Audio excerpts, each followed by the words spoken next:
어느 임금님이 평상복 차림으로 깊은 산속에 사냥하러 들어갔습니다. 그리하여서 이리저리 짐승을 찾아다니고 있는데 그만 길을 잃어버렸습니다. 날은 어두워지고 맹수 소리가 여기저기서 들려옵니다. 오도 가도 못하고 그야말로 갇혀서요 진퇴양난입니다. 이때 산속에서 농사를 짓고 있는 농사꾼이 지나가다가 이 모습을 발견하고서 그리고 길을 안내하여 무사히 돌아가게 합니다. 그런데 임금이 돌아가서 연락이 옵니다. 내가 산속에서 죽음의 위험에 빠졌을 때 나를 구해준 은인이기 때문에 내가 당신에게 은혜를 베풀려고 하니 필요한 것이 있으면 뭐든지 원하는 대로 말하세요 라고 말합니다. 그러자 이 농부가 임금님, 저는 임금님을 구해준 것만으로도 저는 만족합니다. 저는 부정한 것이 없습니다. 다만 임금님의 뜻이 그러하시다면 어느 때든지 저희 집에 오셔서 하룻밤만 주무시고 가시면 제가 잘 대접해 드리고 싶습니다 라고 말을 합니다. 그리하여 임금님이 그 집을 찾아갈 날짜를 정합니다. 날짜가 정해지자 난리가 났습니다. 그 산속에 넓은 길이 뚫리기 시작합니다. 그 오두막집이 사라지고 좋은 집이 들어서게 되어집니다. 침실도 좋은 최고의 침대로, 그리고 커튼과 모든 것들이 최고의 모습으로 갖춰집니다. 정원도 아름답게 꾸며집니다. 멋진 그러한 집이 탄생합니다. 여러분, 임금님이 한 번 신방해도 이런 놀라운 역사가 나타나게 되어집니다. 성경에는 보면은 하나님께서 이처럼 신방하시는 그러한 일들이 여러 군데 나오게 되어집니다. 죄를 짓고서 어둠 속에 빠져 있는 아담과 하와를 하나님이 찾아오셔서 그들의 죄를 씻어주시고 그들에게 가죽 옷을 입혀주십니다. 하나님이 아브라함을 찾아오셔서 그에게 아들 이삭을 하나님이 안겨주십니다. 뿐만 아니라 하나님이 노아의 가정에도 찾아오셔서 또 하나님 것처럼 복을 내리십니다. 모세를 찾아오셔서 출애굽의 사명을 주십니다. 또 하나님이 직접 찾아오시지 아니하고 주의 종들을 통해서도 하나님이 저는 신방하십니다. 엘리야를 통해서 사렙다 땅에 과부를 신방하십니다. 엘리사를 통해서 또 수냄 여인의 귀부인 집에 찾아가셔서 아이가 없는 그 집에 아이를 하나님이 안겨주십니다. 베드로가 고넬료의 집에 신방하여서 그 집에 하나님의 나라가 임하게 되어집니다. 이 외에도 성경에 많은 신방의 그러한 모습들이 나오지요. 하나님이 이처럼 신방을 통해서 많은 일들을 하십니다. 신방은 이처럼 너무너무 귀하고 복된 일입니다. 그렇기 때문에 교회들마다 1년에 한두 번은 목회자가 성도들의 가정을 찾아갑니다. 찾아가서 또 대화 나누고 신앙을 세우고 그리고 상담하고 예배하고 기도하고, 이러한 신방이 단순히 사람만 찾아가는 것이 아니라 그 신방을 통해서 하나님이 직접 함께 하십니다. 천사들이 직접 함께 찾아가게 되어집니다. 그리하여 가정들마다 하나님 앞에 아름답게 세워지고 어둠의 것들이 떠나가고 생명의 역사가 일어나게 되는 것을 보게 되어집니다. 그 모습이 오늘 본문에 나오는 이 요한복음 나사로의 가정에서 예수님의 이 모습을 우리가 볼 수가 있습니다.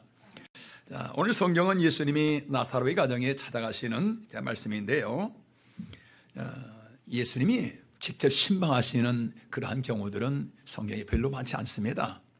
몇 군데 안 나오지요. 삭개오의 가정에 한 번 가십니다. 그리고 또 회당장 야이로의 가정에 예수님이 한 번 찾아가십니다. 그리고 베드로의 장모 집에 예수님이 한 번 찾아가신, 그 외에는 예수님이 직접 찾아가시는 그러한 경우들이 별로 없습니다. 그런데 오늘 본문에 나오는 나사로의 가정에는요, 예수님이 한두 번이 아니고요, 종종 찾아가십니다. 아주 대단한 가정이지요. 자, 이 가정에는 보면은 부모 이름이 안 나오잖아요. 아마 부모님이 일찍 세상을 이제 떠난 것으로 보여지지요. 그 가정에 마르다, 마리아, 나사로 이 세 남매가 살고 있었는데요. 자, 예수님이 그 세 남매의 가정에 다른 수많은 사람들이 있지만은 그러나 예수님이 가시지를 못하시잖아요. 그런데 그 세 남매의 가정에는 한 번도 아니고요, 예수님이 자주 가십니다. 참으로 복받은 가정이지요. 할렐루야. 자, 그런데 이처럼 예수님께서 수많은 사람들 가운데서 그 가정만 그처럼 여러 번 가셨다라는 것은 그 가정에 뭔가 특별한 것이 있었다는 얘기잖아요. 특별히 주님을 사랑하고 주님의 마음이 특별하게 그 가정에 끌리는 뭔가 있었다는 얘기인 것입니다. 자, 다시 말해서 여러분, 자, 이처럼 그 가정에 주님을 사랑하셔서 주님이 찾아가셨다. 오늘 우리도 마찬가지입니다. 예수님이 이처럼 기뻐하시면서 찾아가시는 가정, 찾아가시는 사람, 자, 어떤 사람일까? 어떤 가정일까? 오늘 본문에서 우리는 그 모습을 찾아볼 수가 있습니다. 첫째는요, 자, 이 마리아의 사랑 때문입니다. 오늘 성경 요한복음 11장 1절 2절에서 이렇게 말하고 있지요. 우리 같이 한번 읽어보실까요? 어떤 병자가 있으니 이는 마리아와 그 자매 마르다의 베다니에 사는 나사로라. 이 마리아는 향유를 주께 붓고 머리털로 주의 발을 닦던 자요, 병든 나사로는 그의 오라버니더라. 아멘. 자, 마리아는 향유를 주께 붓고 라고 나오지요. 예전에 예수님께서 그 집에 가셨을 때에 이 마리아가 나드 향, 그 옥합을 깨뜨려서 예수님 앞에 드리지요. 그때에 가룟 유다가 그런 말을 하잖아요. 아니, 그것을 300데나리온 정도에 팔 수 있을 것 같은데 그걸 왜 허비하느냐? 그게 딱 계산해 보니까 한 300데나리온.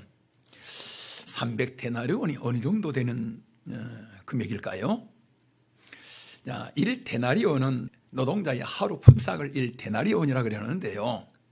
요즘 하루 품삯이 한 얼마나 될까요? 얼마나 되지요?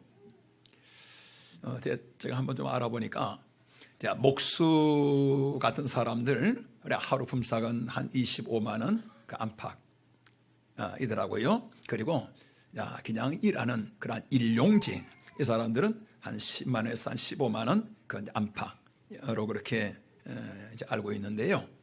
그러니까 300데나리온이라 그러면은 300일치 품삯이거든요. 일용직으로 계산하게 해보니까 한 4,500만 원 정도 되거든요. 여러분, 적은 돈이 아니잖아요.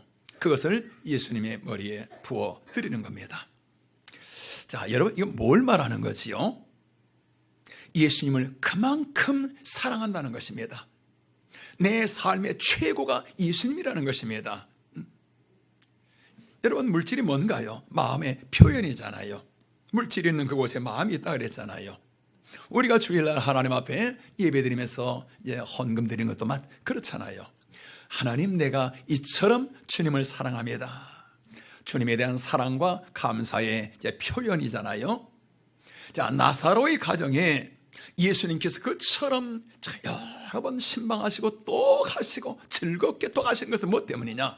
그 가정에 이 세상에서 예수님을 가장 사랑하는, 예수님을 최고로 여기는 한 사람이 있기 때문에 그 한 사람의 사랑을 예수님께서 보시고 예수님 것처럼 찾아가시는 것입니다. 여러분, 하나님은 그렇습니다. 하나님은 우리 가정에서요, 한 사람만이라도 이처럼 주님을 진실로 사랑하는 사람이 있으면 하나님은 그 가정을 찾아가십니다. 그 가정에 함께 하십니다. 성경에 보면은 여러 사건들이 그렇습니다. 여러분, 아브라함 한 사람이 하나님을 잘 믿다 보니까 아브라함 때문에 어떻게 되어지는가요? 그의 모든 자손들이 그처럼 복을 받잖아요. 노아의 가정도 그렇습니다. 노아 한 사람이 하나님을 진실로 잘 믿다 보니까 노아 홍수 때 노아 혼자만이 아니라 그 가족 전체가 구원을 받습니다. 여호수아서 2장에 나오는 기생 라합도 그렇지요. 자, 이스라엘 백성들이 여리고성에 갈 때에 하나님께서 그 여리고성에 있는 모든 사람들 다 죽이라고 말씀하시잖아요. 왜 그러지요? 이스라엘 백성들이 그들의 죄에 또 우상에 물들지 않게 하기 위함인 것입니다. 그런데 그곳에 누가 있지요? 자, 기생, 술집 여자, 라합. 이 사람은 믿음이 있었잖아요. 그 결과 어떻게 되어지지요? 우리 여호수아서 6장 25절 우리 같이 한번 보실까요? 같이요. 여호수아가 기생 라합과 그의 아버지의 가족과 그에 속한 모든 것을 살렸으므로 그가 오늘까지 이스라엘 중에 거주하였으니 이는 여호수아가 여리고를 정탐하려고 보낸 사자들을 숨겼음이더라. 여호수아가 기생 라합과 그의 가족의 모두를 다 살렸으니, 기생 라합 이 한 사람만 살아난 것이 아니라 그로 말미암아 그의 가족과 그의 관계된 모든 것들이 다 그 죽음에서 살아나게 되어지는 것입니다. 자, 여러분, 그렇기 때문에 한 사람, 믿음의 사람이 있을 때 그 사람으로 말미암아 가정에 하나님의 복을 나리십니다. 그래서 주 예수를 믿으라. 그리하면 너와 네 집이 구원을 받으리라. 한 사람의 믿음의 한 사람이 가정에 있다 보면은 그 한 사람으로 말미암아 가정에 하나님의 은혜가 임하게 되어져요. 오늘 나사로의 가정이 그렇습니다. 그 가정에 이처럼 주님을 사랑하는 한 사람이 있다 보니까 예수님께서 그 가정을 찾아오셔서 또 그 가정에 놀라운 복을 주십니다. 나사로가 죽었는데도 예수님이 찾아가셔서 그를 다시 살려주십니다. 성경에는 여러분, 나사로가 믿음 생활 어떻게 했다 한마디도 없습니다. 무슨 뜻이죠? 그저 그냥 평범한 그러한 신앙생활이었다는 것을 얘기하잖아요. 그런데도 주님께서 그와 같은 은혜와 복을 부으시는 것입니다. 무엇 때문에요? 그 한 가정에서 주님을 그처럼 사랑하는 그 한 사람 때문에. 할렐루야. 하나님은 어느 가정에도 그렇습니다. 하나님을 진실로 사랑하는 사람 한 사람이 있을 때 그 한 사람 때문에 그 가정을 찾아가시고 그 가정에 은혜를 부으시고 도우신 줄로 믿습니다. 내일부터 2019년도 대신방이 시작되어집니다. 오늘 우리들의 가정에도 이처럼 마리아처럼 주님을 사랑하는 한 사람 마리아가 있어야만 될 줄로 믿습니다. 그래야 할 때 하나님께서 그 한 사람을 보시고 예수님이 찾아가신 것처럼 그 한 사람 마리아로 말미암아 예수님께서 우리 가정에 찾아오시게 될 줄로 믿습니다. 그러면서 어둠의 것들이 떠나가게 되어지고 나사로의 무덤에 빛이 임한 것처럼 우리들의 가정에 우리의 심령 속에 하나님의 빛이 임하게 되어지며 생명의 역사가 일어나게 될 줄로 믿습니다. 할렐루야. 오늘 우리들의 가정에 이처럼 주님을 사랑하는 마리아처럼 주님을 사랑하는 그러한 한 사람이 이상이 있으시기를 주님의 이름으로 축원합니다. 자, 그 가정에 또 하나님의 역사가 이처럼 일어났던 것은요, 마르다의 이제라도의 믿음입니다. 자, 예루살렘에는 예수님을 죽이려는 그러한 이 바리새인 서기관들이 많이 있었잖아요. 그러다 보니까 예수님이 예루살렘에서 복음을 전하지 아니하고요, 멀리 갈릴리에서 복음을 전하고 계시잖아요. 그러다가 나사로가 죽었다는 얘기를 듣습니다. 그러자 제자들에게 자, 예루살렘으로 올라가자 라고 말하자 옆에 있는 제자들이 두려워 떨면서 랍비여, 방금도 유대인들이 돌로 예수님을 치려 하였는데 그런데 그곳에 올라가시려 하나이까? 그런데 예수님이 올라가시잖아요. 무엇 때문에요? 자, 이 나사로가 있는 곳이 그 예루살렘에서 가깝잖아요. 자, 이것을 보더라도요, 예수님께서 그 가정을 얼마나 사랑하시는지를 볼 수가 있지요. 자, 그리하여 예수님께서 드디어 나사로의 그 무덤 앞으로 가십니다. 그때 마르다가 예수님을 맞이하면서 자, 이런 말을 하지요. 21절, 22절 한번 보실까요? 우리 다 같이 보십니다. 주께서 여기 계셨더라면 내 오라비가 죽지 아니하였겠나이다. 그러나 나는 이제라도 주께서 무엇이든지 하나님께 구하는 것을 하나님의 주실 줄을 아나이다. 아멘. 이제라도 주님께서 무엇이든지 하시면은 내 오라비가 살아날 줄로 믿습니다. 기적이 일어날 줄로 믿습니다. 라는 말이지요. 자, 그러자 예수님께서 무덤 앞에 가시잖아요. 보니까 막혀 있잖아요, 돌문에. 그래서 예수님께서 저 돌문을 열어라 라고 말하자 마르다가 예수님, 지금 죽은 지가 나흘이 되어서요, 지금 벌써 냄새가 납니다. 우리나라는 죽으면 3일장을 하잖아요. 그런데 유대 나라는 덥기 때문에 사람이 죽으면 그날 바로 장례를 치르잖아요. 그래서 4일이나 지났기 때문에 그냥 다 지금 썩었을 그런 때이잖아요. 그래서 예수님, 지금 냄새가 밖에는 여기까지 나고 있습니다. 자, 그때에 예수님께서 하시는 말씀, 우리 다 같이 한번 따라 하실까요? 네가 믿으면 하나님의 영광을 보리라. 우리 다시 한번요. 네가 믿으면 하나님의 영광을 보리라. 할렐루야. 자, 그래야 마르다가 무덤의 문을 쫙 열자 예수님께서 큰 소리로 무덤을 향하여서 나사로야 나오라. 주님이 명령하시자 그 안에서 나사로가 뚜벅 걸어 나오잖아요. 자, 여러분, 여기서 우리에게 보여주는 말씀이 뭔가요? 주님이 이제라도 말씀하시면은 나사로가 살아날 줄로 믿습니다. 마르다의 이제라도 이 믿음. 여러분, 불가능한 일, 도저히 있을 수 없는 일 앞에서 이제라도 주님이 함께 하시면은 기적이 일어날 줄 아는 믿는 이 믿음이 바로 오늘 우리에게도 있어야만 될 줄로 믿습니다. 아무리 절망적인 상황이라도 여러분 괜찮습니다. 이제라도 주님이 함께 하시면 성도 여러분, 기적이 일어납니다. 사방으로 옥에 쌈을 당하여서 캄캄한다 할지라도 성도 여러분 괜찮습니다. 이제라도 불신의 돌, 의심의 돌을 치우게 되어지면은 여러분, 살아나는 생명 역사, 열리는 역사가 나타나게 될 줄로 믿습니다. 길이 보이지 않아서 이제는 모든 것이 다 끝났구나라고 생각되는 일들이 있습니까? 성도 여러분 괜찮습니다. 이제라도 네가 믿으면은 하나님의 영광을 보리라. 이제라도 믿으면은 여러분, 하나님의 영광이 드러납니다. 하나님이 일하십니다. 여러분, 그동안 예수님을 믿은 지 오래됐는데 아직까지 신앙에 여러분 체험이 없습니까? 아직까지 미지근한 그런 신앙생활입니까? 성도 여러분 괜찮습니다. 이제라도 예수님 안에, 교회 안에 들어오면은 여러분은 신앙이 불같은 신앙으로, 감동과 감격적인 신앙으로 살아나게 되어지는 것입니다. 마르다에게 이제라도 이 믿음이 있으므로 죽은 나사로가 살아나듯이 우리 가정이 이제라도 예수님 안에 온전히 들어오게 되어지면은 우리 가정에 무덤에 빛이 임하였던 것처럼 하나님의 빛이 임하게 되어지는 것입니다.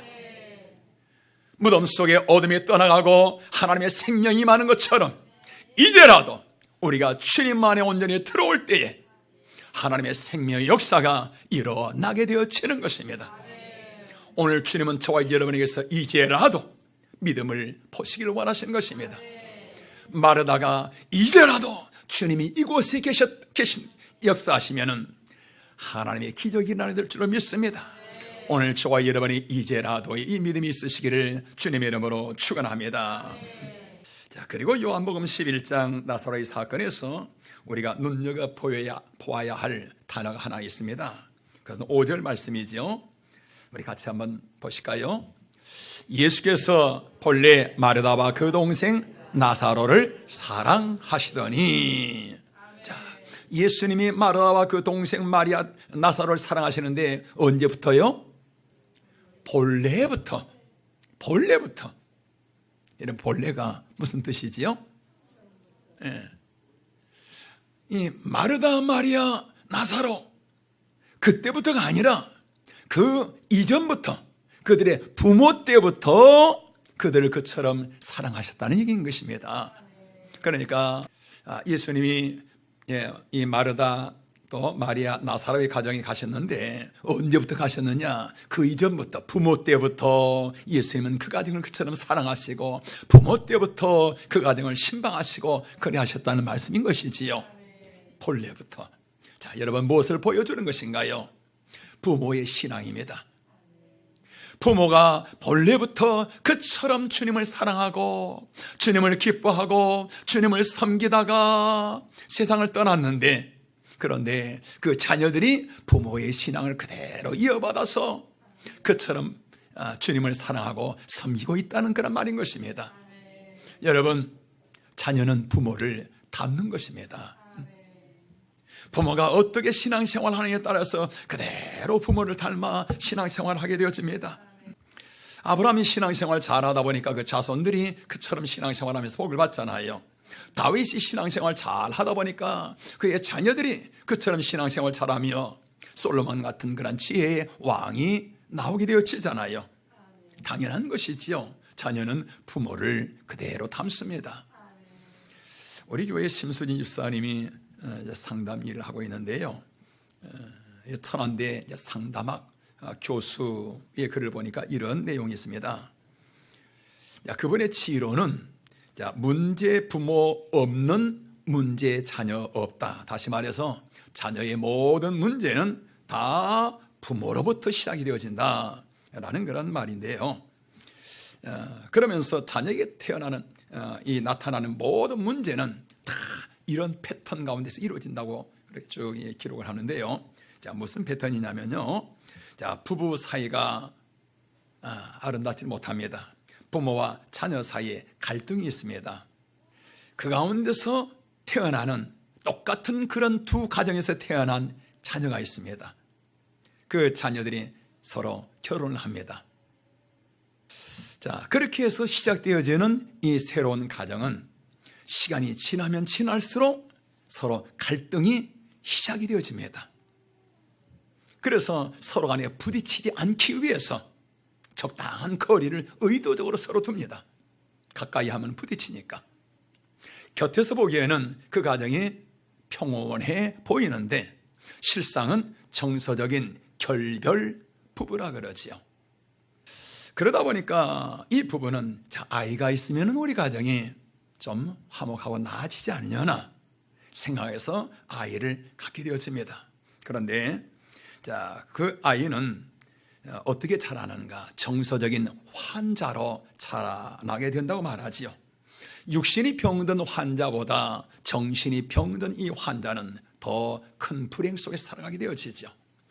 오늘날 세상에 일어나고 있는 모든 이 문제가 다 거의 이런 경우들입니다. 다 누구 닮아서요? 그 부모 그대로 닮아서 그렇게 되어져 갑니다. 반대의 경우도 있지요.